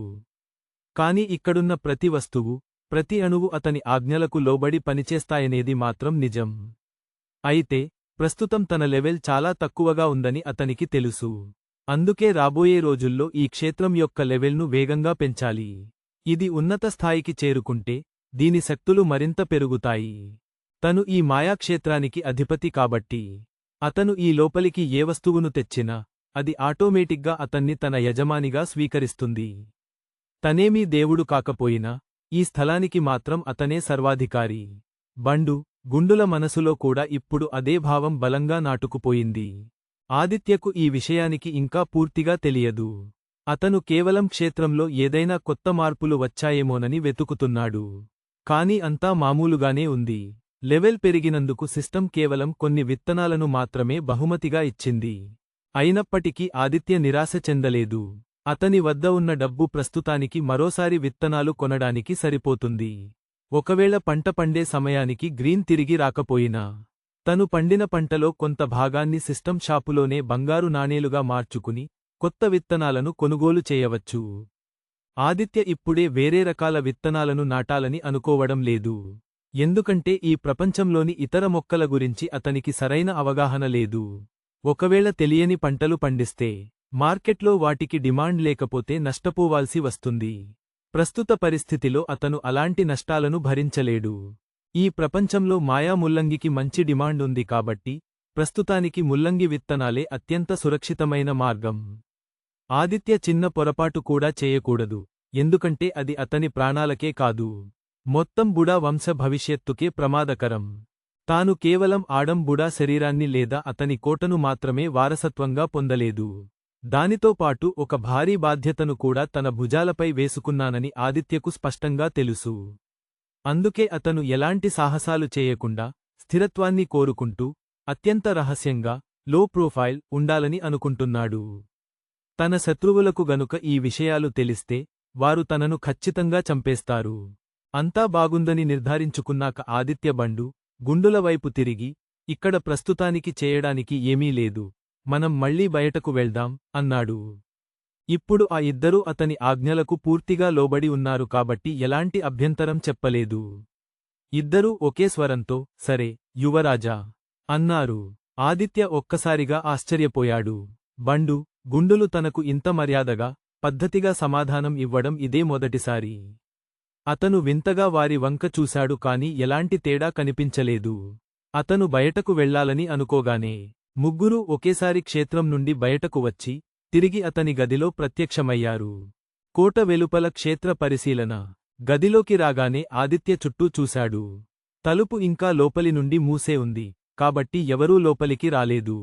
అది గ్రహించి అతను ఊపిరి పీల్చుకుంటూ బండు, గుండులతో అన్నాడు, పదండి, మనం కోట వెలుపలికి వెళ్లి చుట్టుపక్కల ప్రాంతాలను పరిశీలిద్దాం. నేను ఆ నల్లటి చవీటి మట్టిని, బ్లాక్లెండ్స్, అలాగే కోట అగట్టను చూడాలి. ఎందుకంటే త్వరలోనే మనం అక్కడ చేపల పెంపకాన్ని ప్రారంభించబోతున్నాం అంటూ వారితో కలిసి బయటకు నడిచాడు. గతంలో అయితే గ్రీన్ ఆదేశాల ప్రకారం ఆదిత్య కోట దాటి బయటకు వెళ్తుంటే బండు, గుండులు అతన్ని అడ్డుకునేవారు. కాని ఇప్పుడు వారు ఎలాంటి అభ్యంతరం చెప్పకుండా నిశ్శబ్దంగా అతని వెనుకే నడిచారు. ముగ్గురూ కోట ఆవరణలోకి వచ్చారు. అక్కడ స్టోర్హౌస్లలో సర్దకుండా మైదానంలో పడి ఉన్న మిగిలిన సరుకులన్నింటినీ ఆదిత్య తన మైండ్ పవర్తో మాయాక్షేత్రంలోని కొట్టులోకి చేర్చాడు. అదే సమయంలో ఆ సరుకులన్నీ లోపల చాలా క్రమపద్ధతిలో వర్గీకరించబడి ఏ వస్తువు ఎంత పరిమాణంలో ఉందో ఖచ్చితమైన లెక్క అతని మైండ్కు అందింది. ఇది ఆదిత్యకు ఎంతో సంతోషాన్ని ఇచ్చింది. అంతేకాదు, తాను మాయాక్షేత్రం లోపలికి వెళ్లకుండానే కేవలం బయట ఉంటూనే దాన్ని నియంత్రించగలనని ఆదిత్య గ్రహించాడు. తను లోపల ఏం జరుగుతుందో చూడాలి అనుకున్నప్పుడు అతని కళ్ల ముందు ఒక వర్చువల్ స్క్రీన్ ప్రొజెక్షన్ ప్రత్యక్షమవుతోంది. విశేషం ఏంటంటే ఆ స్క్రీన్ కేవలం ఆదిత్యకు మాత్రమే కనిపిస్తుంది. పక్కనే ఉన్న బండు, గుండులకు గాని మరెవరికీ గాని అది కనిపించదు. ఇది అతనికి చాలా సౌకర్యవంతంగా అనిపించింది. ముగ్గురూ తెరిచి ఉన్న భారీ ఇనుప ద్వారం గుండా నెమ్మదిగా కోట వెలుపలికి వచ్చారు. దూరంగా నాయనమ్మ మెరీన్ మరియు మేఘనలు బానిసలను కనిపెట్టుకుని ఉన్నారు. ఆ బానిసలు పాత పాడుబడ్డ గనులను శుభ్రం చేసి కుందేళ్ల పెంపకానికి అనుకూలంగా మార్చే పనుల్లో నిమగ్నమై ఉన్నారు. నిజానికి వారు కనిపెట్టకపోయినా ఆ బానిసలు ఇప్పుడు పని దొంగతనం చేయరు. ఎందుకంటే ఆదిత్య వారికి స్వేచ్ఛ అనే ఒక గొప్ప లక్ష్యాన్ని ఇచ్చాడు. వారు ఎంత కష్టపడితే అంత త్వరగా బానిసత్వ విముక్తి పొందుతారు. ఒక బానిసకు అంతకంటే పెద్ద మోటివేషన్ ఏముంటుంది? మెరీన్, మేఘనలు కూడా ఒక విషయాన్ని గమనించారు. ఈరోజు బానిసలు మునుపెన్నడూ లేనంత ఉత్సాహంతో పని చేస్తున్నారు. గతంలో 1 గంట పట్టే పనిని ఇప్పుడు కేవలం అరగంటలోనే పూర్తి చేసేస్తున్నారు. ఆదిత్య వారి దగ్గరకు వెళ్లలేదు. ప్రస్తుతం కోటలో తను నమ్మదగిన కొద్దిమందిలో మెరీన్ ఒకరు. ఆమె అక్కడ ఉంది కాబట్టి ఆందోళన లేదు. పైగా బానిసలు తన ప్రతిజ్ఞను పూర్తిగా నమ్మారు కాబట్టి అతను అక్కడికి వెళ్లాల్సిన అవసరం లేదు. ప్రస్తుతానికి అతనికి ఆ నల్లటి చవిటి మట్టిని పరిశీలించాలి. మాయాక్షేత్రంలోని నీరు, మట్టిని ఉపయోగించి దీన్ని సారవంతంగా మార్చవచ్చో లేదో తెలుసుకోవాలి. అయితే మొదట అతను కోట చుట్టూ ఉన్న అగట్ట, మోట్ వైపు నడిచాడు. అగట్ట మరి అంత వెడల్పుగా లేదు కాని దాన్ని చాలా అద్భుతంగా నిర్మించారని చూడగానే అర్థమవుతోంది. దాని అడుగు భాగం అంతా గట్టి రాతి పునాదితో నిర్మించబడింది. అందువల్లనే ఇన్ని సంవత్సరాలుగా ఇక్కడ ఎవరూ లేకపోయినా అందులోని నీరు ఇంకా చాలా స్పష్టంగా, స్వచ్ఛంగా ఉంది. ఆదిత్య అగట్ట అడుగు భాగాన్ని పరిశీలించాడు. ఈ అగట్టకు నీరు 2 విభిన్న వనరుల నుండి అందుతున్నట్లు అతనికి అర్థమైంది. మొదటిది ఒక చిన్న సహజ నీటి ఊట, స్ప్రింగ్ వాటర్. రెండవది కొండల నుండి ప్రవహిస్తూ వచ్చే ఒక అంతర్గత భూగర్భ నది, అండర్గ్రౌండ్ రివర్. సాధారణంగా ఒక కోట అగట్ట భూగర్భ నదితో అనుసంధానించబడి ఉండటం చాలా వింతైన విషయానికి. ఏదేమైనా ఆ భూగర్భ నది ఒకవైపు నుండి అగట్టలోకి ప్రవహిస్తుండగా రెండవ వైపు నీరు బయటకు వెళ్లడానికి ఒక డ్రైనేజీ వ్యవస్థ, డ్రైనేజ్ ఉంది. నది నీరు నిరంతరం ప్రవహిస్తూ ఉండటం వల్ల ఇక్కడ చేపల పెంపకం చాలా సులభం. కానీ ప్రస్తుత పరిస్థితిలో ఇక్కడ చేపలను వదిలితే భారీ నష్టం వస్తుంది. ఎందుకంటే నీరు ఒకవైపు నుండి వచ్చి మరోవైపుకు పారిపోతోంది కాబట్టి చేపలు కూడా ఆ నీటి ప్రవాహంతో పాటు కొట్టుకుపోతాయి. అందువల్ల ఇక్కడ చేపలను పెంచాలి అంటే అగట్ట నిర్మాణంలో కొన్ని చిన్న మార్పులు చేయాల్సి ఉంటుంది. అంటే నీరు బయటకు పోకుండా జాలీలు లేదా అడ్డుకట్టలు వేయాలి. అయితే ఇక్కడ మరో సమస్య కూడా ఉంది. ఈ అగట్ట కోట లోపలి డ్రైనేజీ వ్యవస్థతో కూడా అనుసంధానించబడి ఉంది. కాబట్టి అగట్టను మార్చాలి అంటే కోట లోపలి వ్యవస్థను కూడా కాస్త మార్చాలి. ఇలా ఆలోచిస్తున్న కొద్దీ సమస్యల జాబితా పెరుగుతూనే ఉంది. ఆదిత్య నుదురు ముడిచాడు. కాని ప్రశాంతంగా ఆ ఆలోచనలను పక్కన పెట్టాడు. మొదట అతను ఆ నల్లటి భూమిని, బ్లాక్‌ల్యాండ్, పరిశీలించాలనుకున్నాడు. ఒకవేళ మట్టి గనుక మారితే, ఆ తర్వాత వ్యవసాయం, నీటిపారుదల, పంట కోత వంటి ఎన్నో విషయాల గురించి పక్కాగా ప్లాన్ చేయాల్సి ఉంటుంది. వ్యవసాయం చూడటానికి చాలా సులభంగా అనిపించవచ్చు కానీ, ఆశించిన స్థాయిలో పంటను సాధించడం చాలా కష్టమైన పని. పైగా ఆదిత్య భూమి మీద ఒక వెబ్ రైటర్, నర్డ్ మాత్రమే. అతనికి సొంతంగా వ్యవసాయం చేసిన అనుభవం లేదు. కాని అతనికి వ్యవసాయంపై కొంత అవగాహన ఉంది. ఎందుకంటే తను గతంలో రైతులను చూశాడు. పైగా దేశంలో వ్యవసాయానికి ఇచ్చే ప్రాధాన్యత గురించి అతనికి తెలుసు. ప్రతి సంవత్సరం వచ్చే కరవు వార్తలు, వరదలు, వ్యవసాయ నివేదికలను అతను చదివేవాడు. వీటన్నిటికీ మించి అతనికి చరిత్ర పుస్తకాలు చదవడం చాలా ఇష్టం. అందువల్ల వ్యవసాయం ఎంత కష్టమో అతనికి బాగా తెలుసు. చరిత్రలో అతను తరచుగా జల సంరక్షణ, వాటర్ కన్సర్వేషన్, నీటి పారుదల కట్టడాలు అనే పదాన్ని వినేవాడు. చైనా చరిత్రలో వేర్వేరు యుగాల చక్రవర్తులు ఈ నీటి పారుదల వ్యవస్థల గురించి ఎంతో ఆందోళన చెందేవారు. కాని ఆదిత్యకు లభించిన ఈ జాగీరులో మొదటి నుండి ఎలాంటి నీటి పారుదల కట్టడాలు, ఇరిగేషన్ కన్స్ట్రక్షన్స్ లేవు. ఇన్ని సంవత్సరాలుగా ఈ నల్లటి భూమిపై ఒక చిన్న మొక్క కూడా మొలవకపోవడం చాలా వింతగా ఉంది. గతంలో ఏదో ఒక భయంకరమైన శక్తి లేదా విపత్తు ఇక్కడి జీవాన్ని పూర్తిగా నాశనం చేసి ఉండాలి. ప్రస్తుతానికి ఈ ప్రపంచం గురించి తనకు తెలిసింది చాలా తక్కువని అతను గ్రహించాడు. ఆదిత్య బండు, గుండులను వెంటబెట్టుకుని ముందుకు నడిచాడు. చివరకు కోట గోడకు ఒక 10 అడుగుల దూరంలో ఉన్న నల్లటి చవిటి మట్టి ప్రదేశానికి చేరుకున్నాడు. ఆదిత్య నెమ్మదిగా కిందకు కూర్చుని, ఆ నల్లటి మట్టిని ఒక గుప్పెడు చేతిలోకి తీసుకున్నాడు. అతని మనసులో ఎన్నో ఆలోచనలు మెదిలాయి. భూమి మీద ఉన్నప్పుడు ఆదిత్య చైనా ఉత్తర ప్రాంతంలో ఉన్న ఒక ఆయిల్ సిటీ లో నివసించేవాడు. అక్కడ సరిగ్గా ఇలాంటి నల్లటి మట్టి ఒకటి ఉండేది. దాన్ని ఆయిల్ సాయిల్, చమురు మట్టి అని పిలిచేవారు. ఆ చమురు మట్టి అనేది ఇసుక మరియు ముడి చమురుల మిశ్రమంలా ఉండేది. అది అస్సలు సాధారణమైనది కాదు. కానీ దాని రంగు కూడా ఇలాగే నల్లగా ఉండేది. ఆదిత్య గతంలో ఆ చమురు మట్టిని తాకి చూశాడు. ఇప్పుడు ఈ నల్లటి మట్టిని తాకుతుంటే అతనికి సరిగ్గా అదే అనుభూతి కలిగింది. అతని గుండె ఒక్కసారిగా జారిపోయింది. ఒకవేళ ఇది నిజంగానే చమురు మట్టి, సాయిల్ అయితే అతని కథ ఇక్కడితో ముగిసినట్టే. ఎందుకంటే అలాంటి చమురు మట్టిలో ఏ ఒక్క మొక్కను పెంచడం అసాధ్యం. భగవంతుడా, దయచేసి ఇది కేవలం స్పర్శకు మాత్రమే అలా ఉండాలని, నిజంగా చమురు మట్టి కాకూడదని కోరుకుంటున్నాను అని మనసులోనే ప్రార్థించాడు. ఆదిత్య బండు వైపు తిరిగి, బండు, ఇక్కడి మట్టిని కాస్త తవ్వి తీయి. మనం దీనిపై జాగ్రత్తగా పరిశోధన చేయాలి అన్నాడు. బండు సరేనంటూ తన వీపుపై ఉన్న భారీ ఖడ్గాన్ని తీసి నేలలోకి గుచ్చాడు. కొద్దిసేట్లోనే అతను లోపలి నుండి కొంత మట్టిని పైకి తీశాడు. ఆదిత్య తలూపుతూ, చాలు అన్నాడు. ఆ తర్వాత అతను ఆ నల్లటి మట్టి గడ్డను చేతిలోకి తీసుకుని నేరుగా మాయాక్షేత్రంలోని కొట్టులోకి చేర్చాడు. తర్వాత నిదానంగా దీనిపై పరిశోధన చేయవచ్చు. కావలసినంత నల్లటి మట్టి లభించాక ఆదిత్య కనుచూపు మేరలో ఉన్న ఆ విశాలమైన నల్లటి బంజరు భూమి వంక చూసి తెలియకుండానే ఒక సుదీర్ఘమైన నిట్టూర్పు విడిచాడు. ఇంత భారీ భూభాగం ఉండి కూడా ఇక్కడ ఏ ఒక్క మొక్క మొలవకపోవడం ఎంతటి దారుణం. మాయాక్షేత్రంలో ఉన్న అమృత జలం మరియు అమృత మట్టి ఈ చనిపోయిన నల్లటి భూమిని మార్చగలవని ఆశిస్తున్నాను. ఒకవేళ మార్చలేకపోతే మనం ఇక్కడ ఏ పంటను పండించలేము. మన రహస్యం బయటపడిపోతుంది. అదే జరిగితే నా బుడాం పూర్తిగా అంతరించిపోతుంది అని మనసులోనే అనుకుంటూ ఆదిత్య తీవ్రమైన ఆలోచనలతో కోటవైపు అడుగులు వేశాడు. మట్టిపై చేసిన ప్రయోగం సఫలమైందా? గ్రీన్ ఎప్పుడు తిరిగి వచ్చాడు? అధ్యాయం 14 ఆకాశం మరియు భూమి, హెవెన్ అండ్ ఎర్త్. ఆదిత్య బండు, గుండులను వెంటబెట్టుకుని గనుల వద్ద పనులను పర్యవేక్షిస్తున్న నాయనమ్మ మెరీన్, మేఘనల వైపు నడిచాడు. గతంలో మరుగుజ్జులు, డ్వార్ఫ్స్ ఇక్కడ భారీ ఎత్తున తవ్వకాలు జరిపారు. దాదాపు ఆ కొండ లోపలి భాగమంతా వారు డొల్ల చేసేశారు. కాని ఆ ఇనుప కొండ, ఐరన్ మౌంటైన్ యొక్క ప్రత్యేకమైన నిర్మాణం వల్ల, అలాగే మరుగుజ్జుల శతాబ్దాల తవ్వకాల అనుభవం వల్ల లోపలి సొరంగాలు, గోడలు చాలా పటిష్టంగా నిర్మించబడ్డాయి. అందువల్ల అక్కడ ఎలాంటి కొండచరియలు విరిగిపడే ప్రమాదం గాని, సొరంగాలు కూలిపోయే భయం గాని లేదు.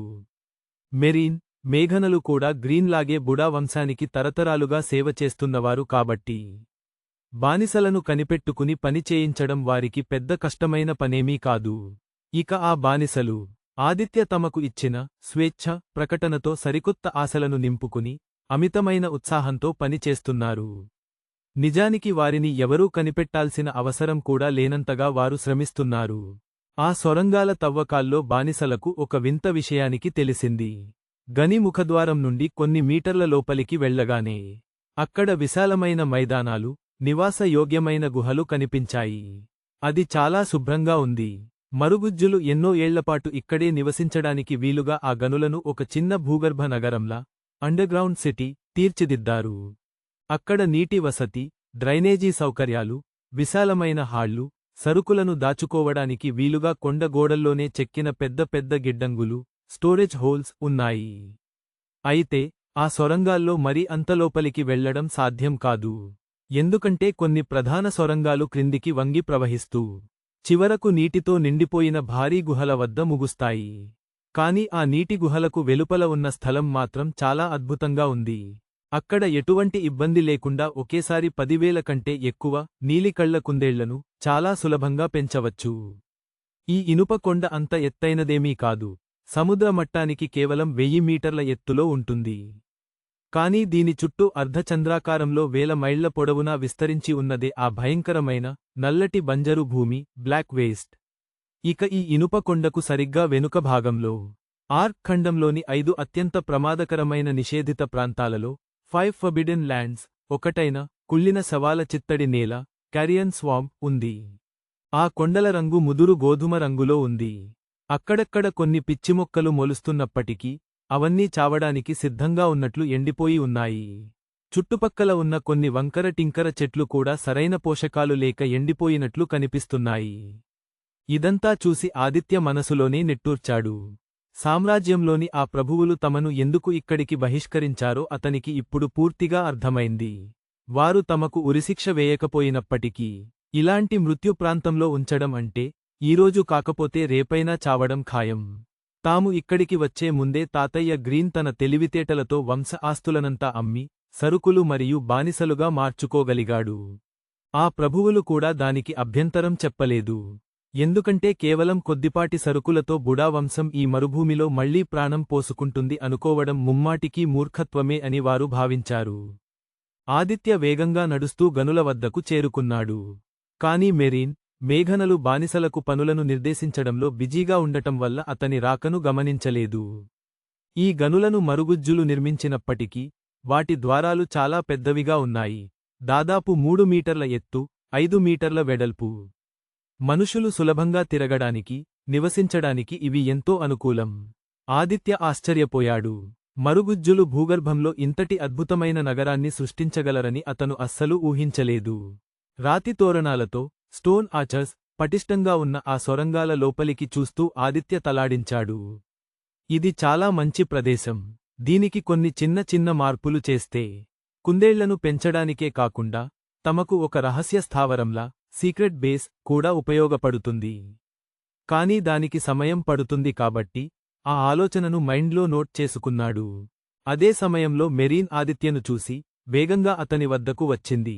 యువరాజా, మీరిక్కడికి ఎందుకు వచ్చారు? ఈ ప్రాంతమంతా చాలా దుమ్ముగా, మురికిగా ఉంది. మీరు వెంటనే కోటకు తిరిగి వెళ్ళండి. నేను కేవలం ఈ గనులను చూడటానికి వచ్చాను నాయనమ్మ మెరీన్. అసలు ఈ కొండలో గనుల లోపలికి వెళ్లడానికి ఇలాంటి ద్వారాలు ఎన్ని ఉన్నాయి? అని ఆదిత్య అడిగాడు.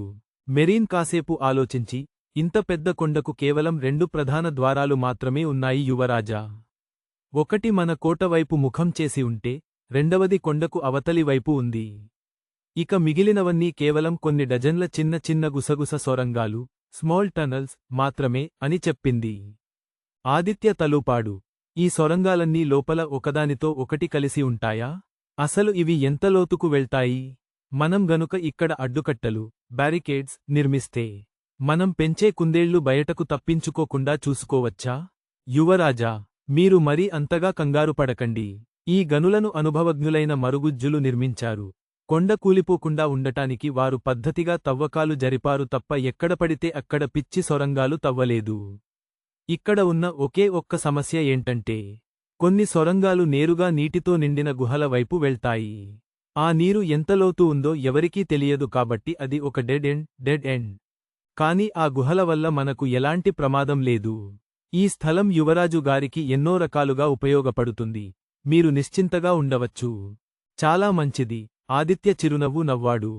మనం కొండకు అవతలివైపు ఉన్న ద్వారం గురించి ఇప్పుడు ఆలోచించాల్సిన అవసరం లేదు. ప్రస్తుతానికి ఈ కోటవైపు ఉన్న గనిని సిద్ధం చేస్తే చాలు. లోపల నీరు ఉంది కాబట్టి కుందేళ్లు ఆ వైపుగా పారిపోలేవు. కాని అవి ఆ నీటిలో పడి మునిగిపోకుండా మనం కొన్ని జాగ్రత్తలు తీసుకోవాలి. యువరాజా, మీరు ఆ విషయాలన్నీ నాకు వదిలేయండి. నేనేం చేయాలో నాకు తెలుసు. కాని ఇది మీరు ఉండే చోటు కాదు. మీరు కోటకు వెళ్ళండి. నేనేమీ కంగారుపడటం లేదు నాయనమ్మ మెరీన్. కానీ నాకు ఆ నీటితో నిండిన సొరంగాలలో ఒకదాన్ని చూడాలని ఉంది అన్నాడు ఆదిత్య. మెరీన్ తలూపింది. సరే యువరాజా, నేను మిమ్మల్ని అక్కడికి తీసుకువెళ్తాను. ఎలాగూ నేను ఒక జలమంత్రగత్తెను, వాటర్ మేజ్ కదా. నీటితత్వం నాకు బాగా అర్థమవుతుంది. నేను మీకు ఖచ్చితంగా సహాయం చేయగలను. ఆదిత్య నవ్వి, అయితే ఇక నాకు ఎలాంటి భయం లేదు. కాని నాయనమ్మ మెరీన్, మీరు మరీ అంతగా శ్రమపడకండి అంటూ ఆమెతో కలిసి నడిచాడు. బండు మరియు గుండులు ఆదిత్య, మెరీన్ల వెనుక నడవగా, మేఘన మాత్రం వారితో రాకుండా బానిసల పనులను పర్యవేక్షించడానికి అక్కడే ఉండిపోయింది. భూగర్భ సరస్సు మరియు మాయా ప్రయోగం. ఆ నలుగురూ సొరంగాల గుండా క్రిందికి ప్రయాణించడం ప్రారంభించారు. ఆ మార్గం కొద్దిగా క్రిందికి వంగి సాగింది. అలా కొన్ని వందల మీటర్ల దూరం క్రిందికి నడిచాక వారు ఒక భారీ భూగర్భ సరస్సు, సబ్టెరేనియన్ లేక్ వద్దకు చేరుకున్నారు. అక్కడ అంతా చీకటిగా ఉండటం వల్ల ఏమీ కనిపించడం లేదు కాని నీటి అలల యొక్క నిగూఢమైన శబ్దం మాత్రం స్పష్టంగా వినిపిస్తోంది. అకస్మాత్తుగా వారి చుట్టూ ఉన్న చీకటిని చీలుస్తూ ఒక తీవ్రమైన వెలుతురు వచ్చింది. ఆదిత్య పక్కకు తిరిగి చూశాడు. మెరీన్ తన చేతుల్లో ఒక ప్రకాశవంతమైన కాంతి గోళాన్ని, బాల్ ఆఫ్ బ్రైట్ లైట్, పట్టుకుని ఉంది. మొదట అతను దాన్ని ఏదైనా ల్యాంప్ అనుకున్నాడు కాని మరుక్షణంలోనే అది మాయాశక్తి, మ్యాజిక్ అని గ్రహించాడు. ఆడం బుడా పాత జ్ఞాపకాల నుండి ఇది ఒక ప్రాథమిక లైటింగ్ టెక్నిక్ అని అతనికి గుర్తొచ్చింది. దీనికి ఎలాంటి దాడి చేసే శక్తి గాని, రక్షణ కల్పించే శక్తి గాని, లేదా గాయాలను నయం చేసే గుణం గానీ లేదు.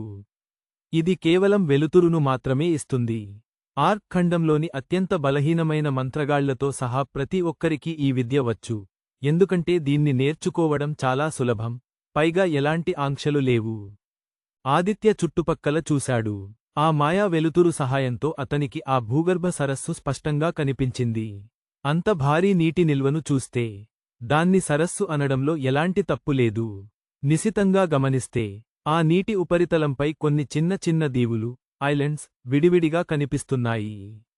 అవి మరీ అంత పెద్దవి కావు, కేవలం కొన్ని డజన్ల చదరపు మీటర్ల వైశాల్యం కలిగి ఉన్నాయి. ఇక ఆ దీవుల నుండి పైకి కొండ పైభాగాన్ని తాకుతూ భారీ రాతి స్తంభాలు, పిల్లర్స్ వేరూనుకున్నట్లు నిలబడి ఉన్నాయి. ఆదిత్య ఆశ్చర్యంగా అడిగాడు, నాయనమ్మ మెరీన్, అసలు ఆ స్తంభాలు ఏంటి? మెరీన్ చిరునవ్వుతో చెప్పింది, ఆ స్తంభాలను మరుగుజ్జులు ఈ మొత్తం కొండకు సపోర్ట్ ఇవ్వడానికి నిర్మించారు యువరాజా. వారు కొండలోపలి భాగాన్నంతా పూర్తిగా తవ్వేయడం వల్ల చివరకు ఈ భారీ సరస్సు ఏర్పడింది. కొండ కూలిపోకుండా ఉండటానికి ఆ రాతి పిల్లర్లను వదిలేశారు. ఆదిత్య కళ్ళు ఒక్కసారిగా మెరిశాయి. అతను గట్టిగా నవ్వాడు, అద్భుతం. ఇది చాలా అద్భుతం. అంటే మనం ఈ నీటిలో కూడా భారీ ఎత్తున చేపలను పెంచవచ్చు. ఇది ప్రకృతి మనకు ఇచ్చిన సహజ నిధి. మెరీన్ చుట్టూ చూస్తూ ఇలా అంది, యువరాజా, మీ ఆలోచన చాలా బాగుంది. ఒకవేళ ఇక్కడ నీరు గనుక నిల్వ ఉండిపోయి ఉంటే, స్టాగ్నెంట్ వాటర్, మనం చేపలను పెంచడం అసాధ్యం అయ్యేది. కాని ఇక్కడి నీరు నిరంతరం ప్రవహిస్తున్నట్లు నాకు అనిపిస్తోంది. నేను దాన్ని స్పృశించగలను. ఇక్కడ జలమూలకాలు, వాటర్ ఎలిమెంట్స్ చాలా యాక్టివ్గా ఉన్నాయి. కాని ఈ నీటి వనరు ఎక్కడి నుండి వస్తోంది, ఎక్కడికి వెళ్తోంది అనేదే ఒక సమస్య.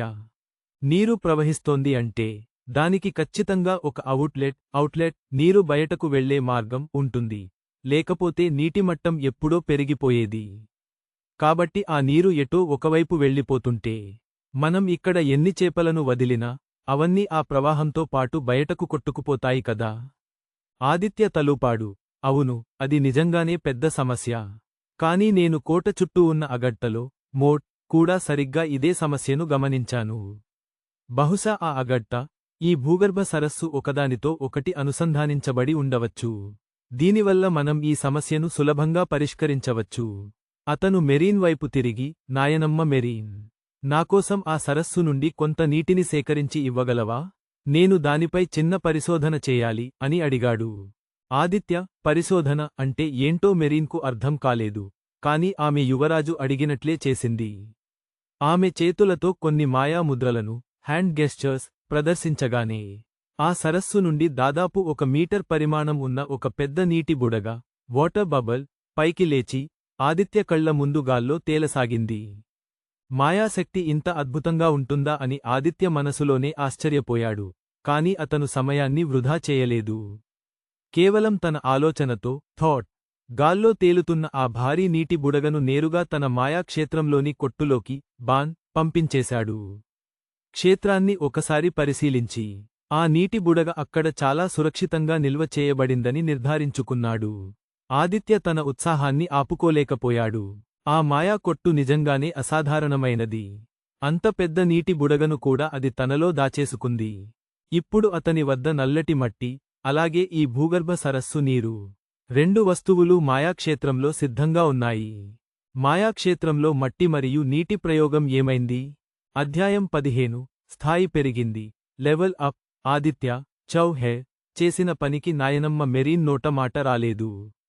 కాని ఆమె ఎంతటి ఆశ్చర్యానికి లోనైందో ఆదిత్య గమనించలేదు. మెరీన్ 8వ స్థాయి జల మంత్రగత్తె, 8th level water mage. Arc ఖండంలో కాంటినెంట్ మంత్రగాళ్ల శక్తులను 10 స్థాయిలుగా విభజిస్తారు.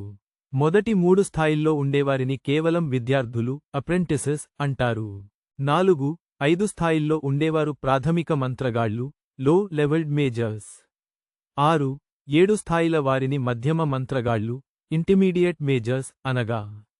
8, 9 స్థాయిల వారిని ఉన్నత స్థాయి మంత్రగాళ్లు, అడ్వాన్స్ మేజర్స్ అని పిలుస్తారు. ఇక 10వ స్థాయి అనేది కేవలం పురాణాల్లో, కథల్లో మాత్రమే వినబడుతుంది. మంత్రవిద్య నేర్చుకునే ప్రతిభ ఉన్నవారిలో అత్యధికులు మొదటి 5 స్థాయిలకే పరిమితమైపోతారు. కొద్దిమంది అదృష్టవంతులు మాత్రమే మధ్యమ స్థాయికి చేరుకుంటారు. అయితే ఖండంలోని మొత్తం మంత్రగాళ్లలో కేవలం 1% మంది మాత్రమే ఉన్నత స్థాయి మంత్రగాళ్లు, అడ్వాన్స్ మేజర్స్ కాగలుగుతారు. అది 10 లక్షల మందిలో ఒకరికి మాత్రమే దక్కే అరుదైన అవకాశం. అంతటి గొప్ప నిష్పత్తి ఉండటం వల్లే ఉన్నత స్థాయి మంత్రగాళ్లకు సమాజంలో అత్యంత గౌరవమర్యాదలు దక్కుతాయి. నిజానికి ఆ అక్షు సామ్రాజ్యపు అక్షు ఎంపైర్ రాజు బుడా వంశాన్ని పూర్తిగా తుడిచిపెట్టకుండా కేవలం బహిష్కరించడానికి గల ముఖ్య కారణాలలో మెరీన్ ఒకరు. బుడా వంశానికి నమ్మినబంటుగా ఉన్న ఆమె 8వ స్థాయి మంత్రగత్తె కావడమే ఆ వంశానికి శ్రీరామరక్ష అయింది. 8వ స్థాయి జల మంత్రగత్తె కావడంతో మెరీన్కు మాయా మూలకాలను, మ్యాజికల్ ఎలిమెంట్స్ గుర్తించే శక్తి చాలా ఎక్కువగా ఉంటుంది. తన చుట్టుపక్కల 1 కిలోమీటర్ పరిధిలో ఎవరు మంత్రవిద్యను ఉపయోగించినా ఆమె దాన్ని సులభంగా పసిగట్టగలదు. ఆర్క్ ఖండంలో అంతరిక్ష మాయా విద్య, స్పేస్ మ్యాజిక్ అనే ఒక అరుదైన విద్య ఉంది. దీన్ని నేర్చుకోగలవారు చాలా అరుదుగా ఉంటారు. ఒకవేళ నేర్చుకున్నా వారి స్థాయి గనుక తక్కువగా ఉంటే వారు సొంతంగా ఒక అదృశ్య మాయా ప్రపంచాన్ని, సెక్లూడెడ్ స్పేస్ సృష్టించలేరు. అయితే ఈ ఖండంలో సరుకులను దాచుకోవడానికి ఉపయోగపడే కొన్ని మాయా వస్తువులు, స్పెషల్ ఐటమ్స్ ఉన్నాయి. వీటిని తయారు చేయాలంటే ఒక ఉన్నత స్థాయి అంతరిక్ష మంత్రగాడు కొన్ని విచిత్రమైన వస్తువులను సేకరించి ఒక చిన్న అదృశ్య స్థలాన్ని సృష్టించి దాన్ని ఆ వస్తువులో బంధించాల్సి ఉంటుంది. ఒక ఉన్నత స్థాయి అంతరిక్ష మంత్రగాడు సైతం తన జీవితకాలంలో కేవలం 5 మాయా వస్తువులను మాత్రమే తయారు చేయగలడు. అందుకే ఈ ఖండంలో స్పేషియల్ స్టోరేజ్ వస్తువులు, స్పెషల్ స్టోరేజ్ ఐటమ్స్ అత్యంత అరుదైనవి, అమూల్యమైనవి. ఆదిత్య గతంలో శూన్య జలం, వాటర్ ఆఫ్ నథింగ్నెస్ తాగడం వల్ల అతను జీవితంలో మంత్రవిద్యను నేర్చుకోలేడని మెరీన్కు తెలుసు. అందువల్ల అతను మంత్రగాడు అయ్యే అవకాశమే లేదు. కాని ఇందాక ఆ నీటి బుడగ మాయమైనప్పుడు ఆమెకు ఎలాంటి మాయాశక్తి తరంగాలు, మ్యాజికల్ ఫ్లక్చుయేషన్స్ తగలలేదు. దీనికి కేవలం 2 కారణాలు మాత్రమే అయి ఉండాలి. ఒకటి. ఆదిత్యకు మెరీన్ కంటే కూడా అత్యున్నత స్థాయి మాయాశక్తులు ఉండి, ఆమెకు తెలియకుండా దాచి ఉంచాలి. కాని అతను శూన్యజలం తాగాడు కాబట్టి ఇది అసాధ్యం. ఇక రెండవ కారణం. ఆదిత్య అస్సలు మంత్రవిద్యను గాని, ఏ మాయా వస్తువును గాని ఉపయోగించలేదు. ఒకవేళ ఉపయోగించి ఉంటే మెరీన్ ఖచ్చితంగా దాన్ని పసిగట్టేదే. ఆదిత్య వెనక్కి తిరిగి మెరీన్ ముఖంలోని హావభావాలను చూశాడు. నాయనమ్మ మెరీన్, నువ్వేమీ కంగారుపడకు. దేవతలు నాకు ప్రసాదించిన ఈ శక్తుల గురించి మరికొద్ది రోజుల్లో నీకు పూర్తిగా వివరిస్తాను అన్నాడు. కాసేపటి తర్వాత మెరీన్ తలాడించింది తప్ప ఏమీ అడగలేదు. ఆదిత్యకు ఎలాంటి ప్రమాదం లేనంతవరకు ఈ శక్తులు ఉండటం ఒక మంచి విషయమే. ఆదిత్య ఆ నీటివైపు చివరిసారిగా చూసి, ఇక మనం కోటకు తిరిగి వెళ్దాం. తాతయ్య గ్రీన్ వచ్చేంతవరకు మన తదుపరి ప్రణాళికల కోసం వేచి చూద్దాం అన్నాడు. మెరీన్ తలూపింది. సరే యువరాజా, మీరు కోటకు వెళ్ళండి. వీటి గురించి మీరేమీ చింతించకండి. నేను, మేఘన చూసుకుంటాం. సరే, కాని నాయనమ్మ మెరీన్, నువ్వు మరీ అంతగా శ్రమపడకు. బానిసలు వారి పనులను వారే చేసుకోగలరు. తాతయ్య వచ్చేసరికి ఈ గుహలను శుభ్రం చేయడం పెద్ద కష్టమేమీ కాదు.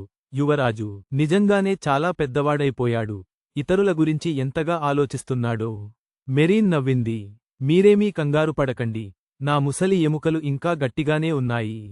మీరు కోటకు వెళ్ళండి. నేను మీకు రుచికరమైన భోజనం తయారుచేసి తీసుకువస్తాను. సరే, నేను వెళ్తాను అంటూ ఆదిత్య బయలుదేరాడు. బండు, గుండులు అతని వెనుక నడిచారు. వెళ్ళిపోతున్న ఆదిత్య వెన్నువైపు చూస్తూ మెరీన్ మనసులోనే అనుకుంది, మా పూర్వీకులారా, యువరాజుకు ఇంతటి అద్భుతమైన శక్తి లభిస్తుందని నేను అస్సలు ఊహించలేదు. మన బుడా వంశం అందరి అంచనాలను తలకిందులు చేస్తూ మళ్లీ పూర్వవైభవాన్ని సాధించడం ఖాయం. ఆదిత్య బండు, గుండులతో కలిసి కోటకు చేరుకున్నాడు.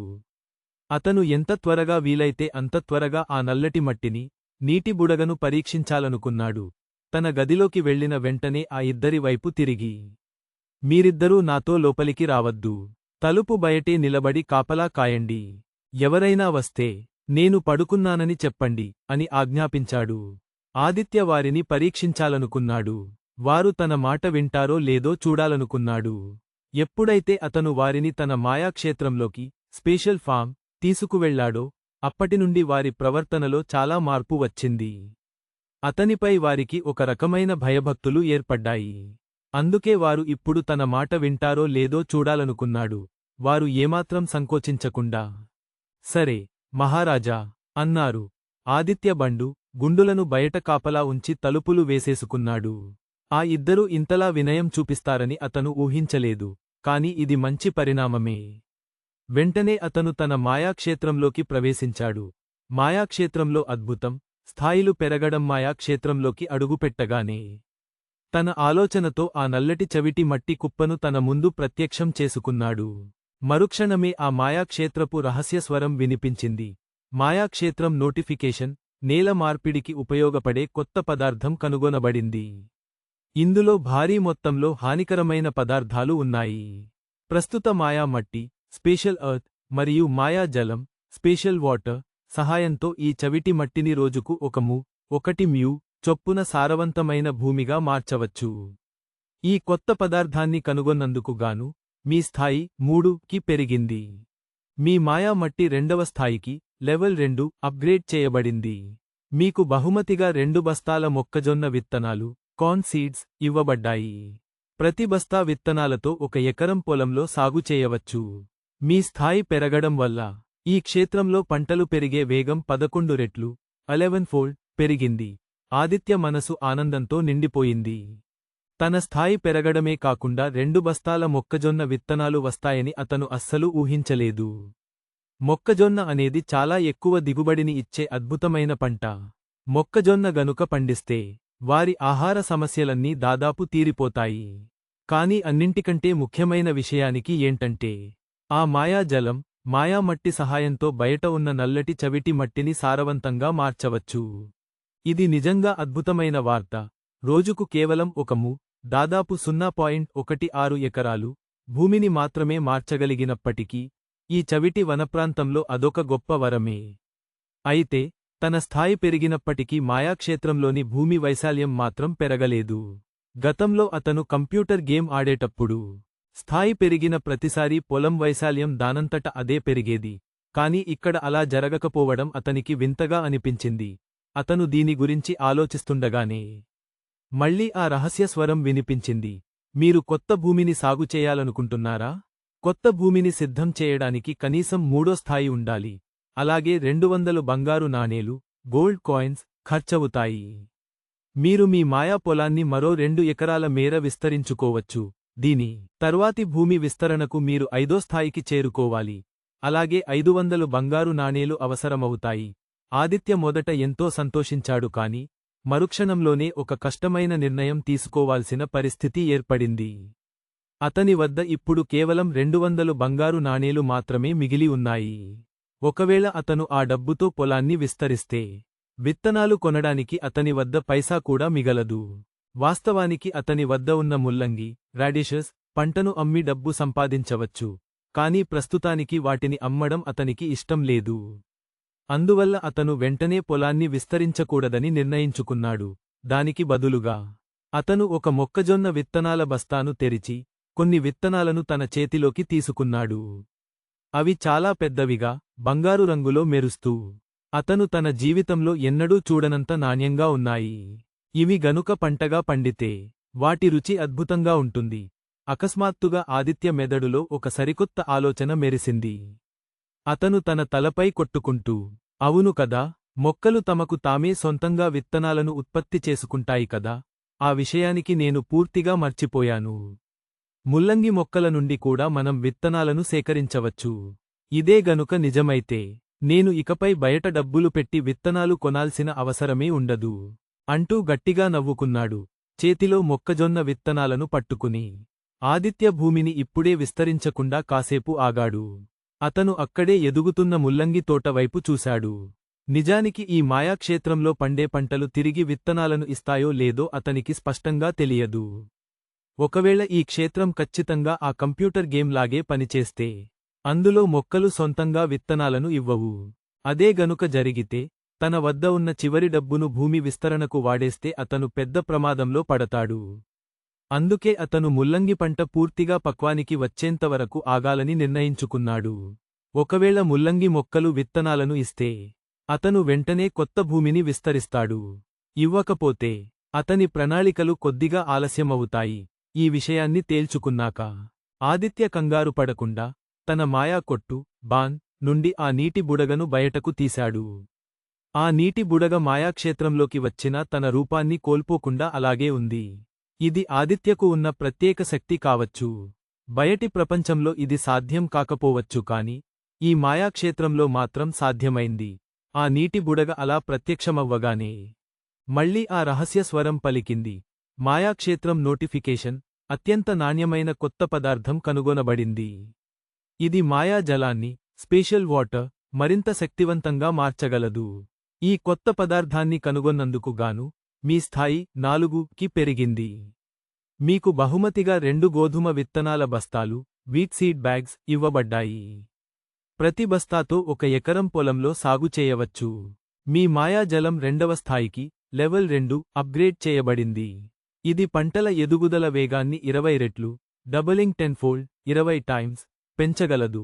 ఆ ప్రకటన వినగానే ఆదిత్యకు నవ్వు ఆగలేదు. బయటి నుండి తాను తీసుకువచ్చిన ఈ 2 వస్తువులు, మట్టి మరియు నీరు, తనకు కావాలనుకుంటే భూమిని విస్తరించుకునే అవకాశాన్ని ఇవ్వడమే కాకుండా ఉచితంగా 4 బస్తాల విత్తనాలను, 2 మొక్కజొన్న, 2 గోధుమలు తెచ్చిపెట్టాయి. అన్నింటికంటే ముఖ్యంగా తన మాయా మట్టి, మాయా జలాల స్థాయిలు పెరిగాయి. ఇది నిజంగా ఊహించని అద్భుతమైన లాభం.